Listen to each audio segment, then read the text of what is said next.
May their souls rest in perfect peace. The souls of the 30 persons who died in Yaounde, Mbankolo, due to landslide yesterday, Monday, the 9th of October 2023. It is terrible that people keep on going in their early grave unprepared, without any sickness, due to unforeseen circumstances. And this happens in the city of Yaounde. Shortly after another one of this nature happened. And this kind of calamity will keep on occurring because of climate change. And the only thing we can do is that what we have to evacuate and relocate from all the risk zone in Cameroon. The government of Cameroon cares less about the citizens of Cameroon, because this thing have been happening. But there remains to be one issue. If you look critically, you have watched the videos on social media, you discover that the Minister of Territorial Administration and the Minister of Houses and Urban Development, they were there in Mbankolo to see for themselves what actually happened. And then came with the same statement that they have been moving around with, that they asked the people should stop occupying a risk zone. That was a valley. That was a waterway. But people were staying there. But the government gave a blind eye. And then when you look at the kind of buildings there, it means they were authorized. Who permit them to construct there? Who allowed them to do it, to construct houses there in a risk zone? The government. If you look critically in that place, you discover that there are businesses there, meaning government officials have been coming there to collect tax and other levies. They did not do anything. If you look into that valley, you discover that there are schools and hospitals owned by the government. The government is aware of that valley, and the government have been benefiting from it.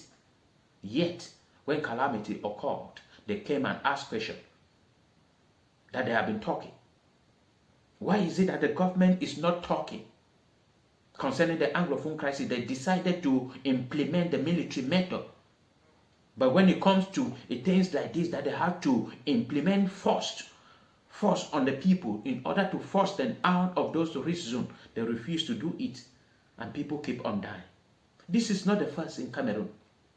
Some few years behind, terrible one occurred in Bafosa, in the West region. Yet these very ministers went there with the same statement. We ask people not to occupy risk zone. Why is it that when it comes to such things, the government is the one begging the people? But when it comes to the thing that the people want the government to beg them, the government will use force. I'm pleading with the government of Cameroon to use force in order to remove all those occupying risk zone. Okay, if you do not want to use force because of what the international community will say, then you should relocate these people. There are a lot of land around Yaounde or in Cameroon that you can relocate these people there that are safe. It will not take so much if you are thinking of how to compensate them. If you cannot compensate them, you force them to leave. Some of them will go to their villages.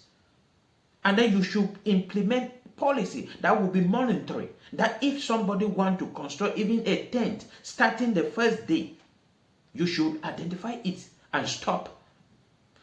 You extended electricity there. The government extended water there. The government has been collecting tax there. But pretend as if they don't know anything about. When these two ministers came in such occasion, they always make as if the city or the people suddenly appear in that place. Or maybe on the eve of a calamity. But they have been living there for many years. The government gave blind eyes, interested only in what they will benefit from that valley, only what they will benefit from the risk zone, hoping that the inhabitants will, the government are using Cameroonians as testing. It was testing to see if that place is a risk zone or not, or if that place that they name a risk zone can be occupied for a very long time. The government is just using means to escape from its responsibility. And that is what we are calling on the government of Cameroon. TFA Talking Point is calling on the government of Cameroon to search and take it serious. Search for all the risk zones in Cameroon and to relocate all the civilians who are occupying those risk zones. Do not wait for calamity, because this one is happening just short after another one occurring that when they killing many people. The government came when they sent statement. We do not want to be hearing this. Force the people out of those risk zones. Force them, even if they will go. If you don't have money to compensate them, explain to the population that I'm going to do this, but I don't have money to compensate. We will understand, because a life of a human being is more important than money.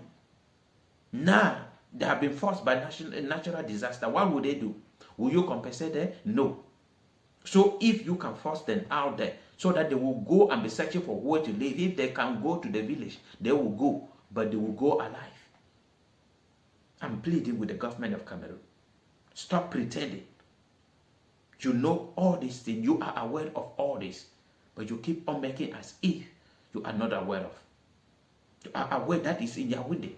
You are aware that people are living in those kind of places, but you always show up when there's calamity. Do something now and save the lives of Cameroonians. Many of them are occupying all these risk zones out of frustration, out of poverty.